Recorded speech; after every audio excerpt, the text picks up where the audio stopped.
Armstrong கொலை வழக்கில் கைதான ரவுடி நாகேந்திரனுக்கு 3 நாட்கள் போலீஸ் காவல்.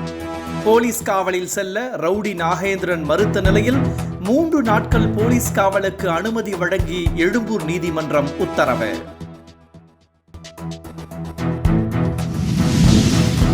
இலங்கை கடற்கொள்ளையர்கள் தாக்கியதில் நாகையைச் சேர்ந்த 4 மீனவர்கள் படுகாயம். தொடரும் இலங்கை கடற்கொள்ளையர்களின் அட்டூழியத்தால் மீனவர்கள் அச்சம்.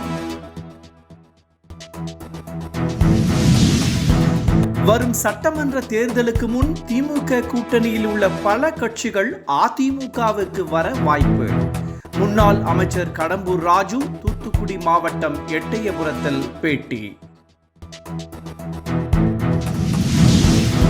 தொடரும் மழையால் கொடைக்கானல் வெள்ளி நீர்வீழ்ச்சியில் ஆர்ப்பரிக்கும் தண்ணீர்.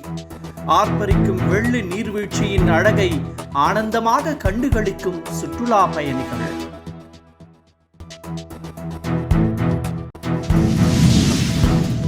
NLC ஒப்பந்த தொழிலாளர்கள் ஆகஸ்ட் 17 வரை போராட்டத்தில் ஈடுபட அனுமதி இல்லை. வேலை நிறுத்த போராட்டத்திற்கு தடை கோரி NLC நிர்வாகம் தொடர்ந்த வழக்கில் ஐகோர்ட் உத்தரவு.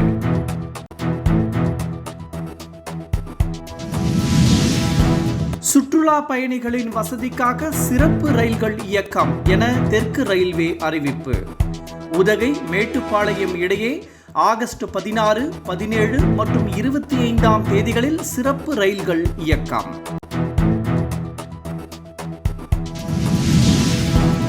மதுரை எய்ம்ஸ் கட்டுமான பணிகளில் எந்த சுணக்கமும் இல்லை.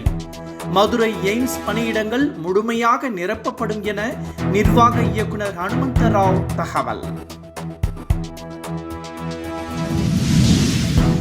சிலந்தி ஆற்றில் தடுப்பணை கட்ட உரிய முன் அனுமதிகளை கேரள அரசு பெற்றுள்ளதா?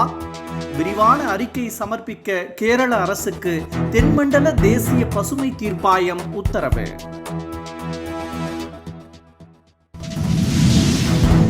இந்திய அணியின் புதிய பந்து வீச்சு பயிற்சியாளர் மோர்னே மோர்கல். தென்னாப்பிரிக்காவின் முன்னாள் கிரிக்கெட் வீரரான மோர்னே மோர்கலை பந்து வீச்சு பயிற்சியாளராக நியமித்து உத்தரவு.